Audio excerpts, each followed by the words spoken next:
During the first 2 minutes of the first round playoff game of the Connecticut Sun versus the Indiana Fever, Dijonai Carrington poked Caitlin Clark in the— Did you catch what just went down with Caitlin Clark? In a jaw-dropping moment that's lighting up the sports world, Dijonai Carrington literally poked Clark in the eye during a high-stakes playoff game, and unbelievably, no foul was called. Fans, including Rachel Dita, are absolutely outraged. Dijonai Carrington poked Caitlin Clark in the eye. Caitlin fell to the ground. She was holding her face. The refs did not call a foul. They didn't call a flagrant foul. The play continued. But now a lot of people online are asking for the WNBA to review this play because as multiple angles have come out of this play, it seems like it might— Now, you're probably asking yourself, how could the refs miss something that obvious? Believe it or not, that's just the tip of the iceberg in this crazy saga. We were trying to blow her up unnecessarily. When people were trying to knock her down, they were trying to bring credibility to the argument. They weren't jealous.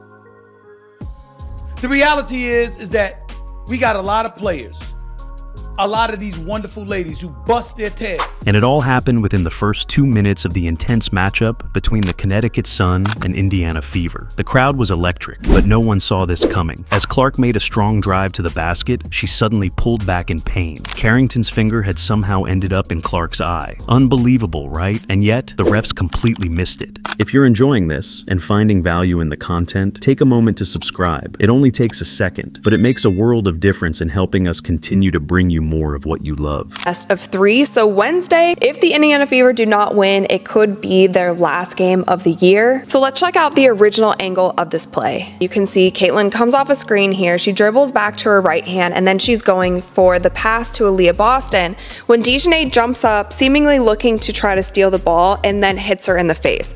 Caitlin is on the ground. The ball goes in the opposite direction, and Clark was visibly struggling after that. You could see the frustration etched on her face as she fought to push through the pain. But here's where it gets even more intense. This isn't just about one game. This moment could shake up the entire WNBA. The outrage is growing, and fans are calling for immediate action. So, what happens next? Stick around, because things are about to get even crazier. Caitlin is on the ground, the ball goes in the opposite direction, and the Connecticut Sun score. The internet doing what the internet does, they found a second angle to this play, and this is where a lot of fans were saying that this was intentional. It's in slow motion, as you can see here. Dijonai is going up for the ball, she misses, and then her hand bends down like this and goes straight into Caitlin's eye. Many people are calling for the WNBA to review this. Many people are calling for Dijonai Carrington to be suspended. Think that eye poke was bad? That's just scratching the surface. Clark's been getting battered all season, and when you see the stats, you'll be left wondering how she's even still standing. Get ready, because these numbers are about to blow your mind. With the bottom line, Clark scored only 11 points, shooting a mere 4 of 17 from the floor, 2 of 13 from three-point range. And to make matters worse, she finished the game with a black eye after she was poked by Dijonai Carrington. Can you believe this? Caitlin Clark has taken a staggering 17% of the WNBA's flagrant fouls this season. No, that's not a mistake. She's been targeted so much that she's accumulated more flagrant fouls than any other player in the entire league. Reputation that the WNBA starts to get, because there was also a stat that came out a few weeks ago that said Caitlin Clark received 17% of the WNBA's flagrant fouls this season, and 80% of those flagrant fouls were committed by the Chicago Sky against Caitlin. Exactly, and here's where it gets even wilder. A staggering 80% of those fouls came from just one team, Chicago Sky. It's almost like they've got a bullseye on her back. Committed by the Chicago Sky against Caitlin Clark. Now, this one that we see right here that I believe should have been a flagrant foul was not called that. So there have been cheap shots, there have been hard fouls, there have been other plays that haven't even been called flagrant fouls. But when you have the face of your league getting nearly 20% of all flagrant fouls called against her, that is an issue. Now, you're probably wondering, is this normal? Is Clark just being overly aggressive? The answer is a clear no. These stats are completely off the charts, sparking serious questions about what's really happening in the WNBA. Is Clark being unfairly targeted, or is the league's physical play getting out of hand? There is one reason and one reason only that millions of people are finally paying attention to the WNBA dump for the first time in 30 years. And because WNBA players can't get past their pride, because WNBA players can't get past their jealousy and envy, they have spent the entire season trying to butcher the cash cow that is delivering a mainstream audience. Fans are definitely starting to notice, and they're not pleased. Social media is exploding with reactions from shocked supporters reporters who can't wrap their heads around what's happening. Concerns about player safety are growing, especially for star players like Clark, who add so much excitement and energy to the game. And the refs should also be aware that the most eyeballs at any given moment are going to be on Caitlin Clark. So call it a special whistle, call it whatever you need it to be. If you don't want to have constant viral videos of other WNBA players fouling Caitlin. But it's not only the fans who are raising concerns. Basketball analysts and former players are voicing their opinions too. They're highlighting that this kind of physicality isn't just unfair, it's outright dangerous. Many are now urging the WNBA to take action before this escalates and someone gets seriously injured. Was not called that. So there have been cheap shots, there have been hard fouls, there have been other plays that haven't even been called flagrant fouls. But when you have the face of your league getting nearly 20% of all flagrant fouls called against her, that is an issue. And that's not just an issue that the players have to work out. That is from top down. That goes to the commissioner level. Like, that is the level that needs to control these kinds. That doesn't make sense on so many levels. That needs to control these kinds of things. With this incident, it got me thinking about how the WNBA loves to brag about the fact that they are a very physical league. And that's what a lot of players and coaches said about Caitlin Clark and about the rookie class coming into the league, is that that was going to be something that they would need to adjust to. They would need to adjust to the physicality of this league. It's very physical, and you're not going to get the same kind of looks that you did in college. Like, the list goes on. These WNBA players, GMs, coaches, all of the above, like to take pride in the fact that the eye poke incident might be the breaking point. It's drawing attention to an issue that's been building all season, and now the spotlight is on the WNBA to step up and make some changes. This could lead to a major shift in how the league handles physical play, all sparked by what happened to Caitlin Clark. What's even crazier is that Dijonai Carrington denied any intention behind the eye poke. But take a closer look. Not either way. Could you talk about what happened on that play? I don't even know why I would intend to hit anybody in the eye. That doesn't even make sense to me. But no, I didn't. I didn't know I hit her, actually. I was trying to make a play on the ball, and I guess I followed through and I hit her. So obviously it's never intentional. That's not even like the type of play. You can tell she's not being truthful. She avoids looking directly at the camera. Sure, right. We've all seen her pull these kinds of flagrant fouls before, but think about it. If the WNBA doesn't step in now, what kind of message does that send to young players climbing the ranks? This isn't just about protecting Clark. It's about safeguarding the integrity of the game and ensuring future stars feel secure when they step onto the court. And just when you thought the Caitlin Clark controversy couldn't get any bigger, DeMita enters the conversation. Her bold, fiery take on the situation has fans and players alike questioning, could this be the pivotal moment the WNBA never anticipated? That's something that you're proud of. I honestly think that the physicality in the WNBA is going to hurt it in the long run. You can take reference from the NBA. A lot of NBA fans will say that the NBA is soft now. You can't get away with anything. And you know what? That's so true, because Adam Silver has gone out of his way to protect his players and also make the game a lot quicker. DeMita isn't just another basketball commentator. She's a force to be reckoned with in the basketball world. When she speaks, the entire community pays attention. So when she shared her unfiltered thoughts on the Caitlin Clark incident, it sent shockwaves throughout the entire WNBA. Fans, players, and analysts alike couldn't help but take notice of her bold statements. Game and allow players more protection because these NBA players are playing so many games. I feel like the WNBA should be even softer and even stricter rules when it comes to fouls, even more so than the NBA, and here's why. WNBA players play on the floor. They do not play above the rim. DeMita didn't pull any punches. She openly criticized the WNBA for failing to protect its star players. And she's not referring to minor bumps or pushes. We're talking about serious, potentially career-ending incidents that are being overlooked. Can you even imagine if this happened in the NBA? There would be absolute outrage across the board.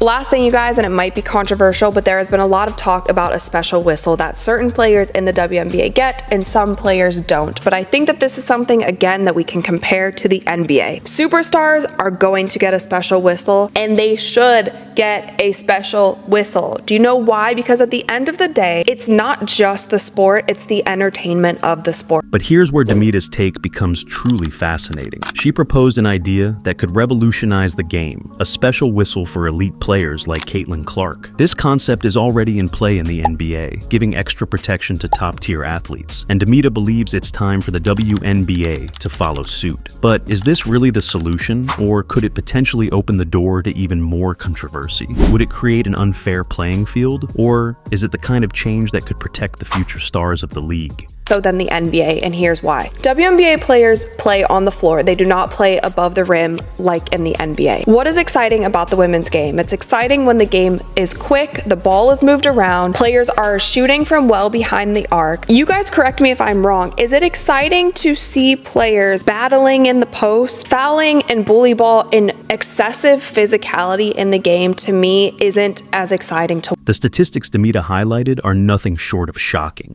Caitlin Clark has taken on a jaw-dropping 17% of the WNBA's flagrant fouls this season. No, that's not an error. It's actually more than what the rest of the league combined has faced. And if that wasn't wild enough, 80 of those fouls came from just one team. It's as if Clark has a target on her back every time she steps on the court. And then Caitlin was also asked about that play, and she laughed about it and said it wasn't intentional also. So yeah, just wanted to throw that in there. I do, however, think that the refs missed this one big. I think this should, at the very minimum, have been a flagrant one, because you guys, a flagrant excessive physicality in the game, to me, isn't as exciting to watch. And I think for a lot of these casual fans, and specifically a lot of these casual fans who have come into watching the WNBA because of Caitlin Clark, who plays a smooth style of basketball, who shoots from really far away, who makes great passes, who handles the ball well. People are coming for a style of play that is similar to that. They are not looking for post players to be posting up on one another, drop step, one step to the basket, cheap shots, fouls, slow style of basketball. They want to see a run and gun game. DeMita didn't stop at just the stats. She went all in, calling for better referees and demanding an end to the nonsense that's been allowed to slide. In her own fiery words, this excessive physicality that everyone says, oh, it's just part of the WNBA because it's physical.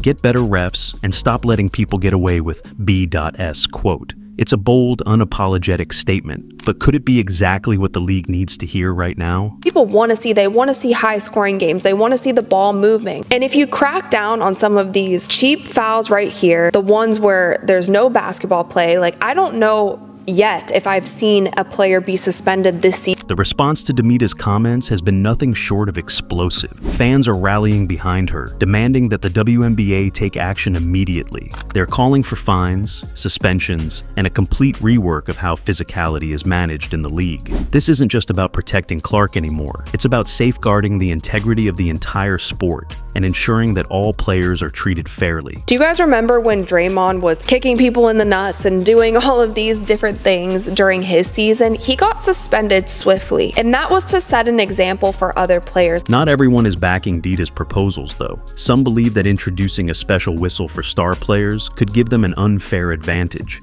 while others worry it might strip away the physicality that many fans love about the game. To be implemented and enforced so much more in the WNBA. Not calling some of these fouls and not cracking down on some of these cheap shots and hard fouls that are so excessive, not only against Caitlin Clark, but it's a debate that's creating a real divide in the basketball community, and the WNBA finds itself right in the middle of it. As fans clash over fouls and whistles, the league is preparing to make a decision that could change everything. But here's the real kicker. This isn't just about player protection anymore.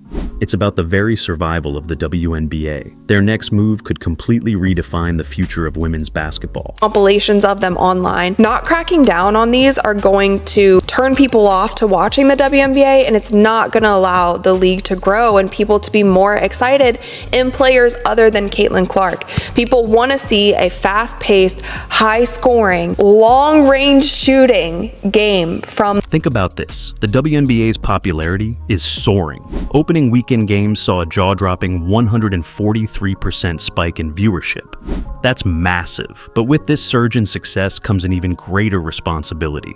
And the league now faces a tough crossroads. Do they clamp down on the aggressive play and risk losing the intensity that draws fans in?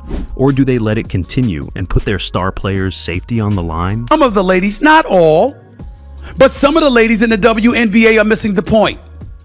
And the point is, this girl right here is a box office attraction. And because of her box office attraction, it's generating more eyeballs to the WNBA product, therefore more revenue for the WNBA product. It's definitely not an easy call. On one side, you've got the thrill of physical play that keeps fans hooked. It's part of what makes basketball so electrifying, right? But on the flip side, you have the safety of players like Caitlin Clark hanging in the balance. If the league doesn't take action to protect its stars, what kind of message are they sending about player welfare and the future of the game? It's like, hey man, your meal ticket is under constant attack. There's been dirty plays all season. And again, I've admitted, some of them have been exaggerated. It's just typical rough play with girls. But there are some that it's just been dirty. And Dijonai is one of these people that has a real problem with. Here's where things get really intriguing. The WNBA's decision won't just impact the pros. It could reshape the game at every level, from college basketball to international competitions. Think about it. The next generation of female athletes might grow up watching an entirely different style of play. This could revolutionize the sport as we know it. But there's an added layer that's sparking even more conversation. The racial dynamics within the league bring a whole new level of complexity. How do you protect star players without unintentionally targeting others? It's a delicate issue, one the WNBA cannot afford to overlook. From 10 a.m. to 12 noon Eastern Standard Time. A rising tide raises all boats. If Caitlin Clark is the quote-unquote savior, if she's the golden girl, milk it! So, what's the WNBA's next move? Will they play it safe and make changes, or will they take a gamble by keeping things as they are? Either way, we're on the brink of a decision that could shift the entire landscape of women's basketball. The whole basketball world is watching closely, and trust me, you won't want to miss what comes next. After countless hours of hard work and dedication, we've crafted this content just for you. If you're watching and haven't hit that subscribe button yet, now's the time. Your support means the world to us and helps us continue bringing you the best. Don't miss out. Subscribe and like today. Directed at Caitlin Clark all year. It reached a boiling point yesterday. Caitlin Clark played a terrible game, shot 4 of 17 from the field. The Indiana Fever got curb stomped by the Connecticut Sun. I get it. She had a bad game. Connecticut Sun looked good. They looked experienced.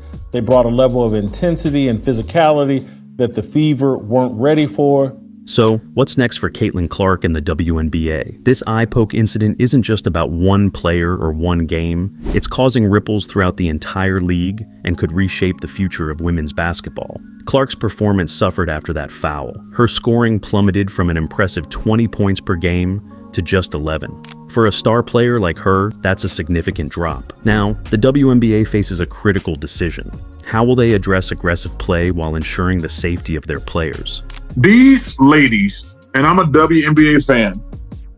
It's been a good season. They cannot have fucked this Caitlin Clark thing up any worse if they... This decision is monumental. It's not just about the pros. It could influence women's basketball at every level. As one expert said, the entire basketball world is on edge. Whatever the WNBA decides will shape the future of women's basketball for years to come. So, what's your take? How can fans and players work together to make women's basketball not only safer, but even more thrilling? You women out there, y'all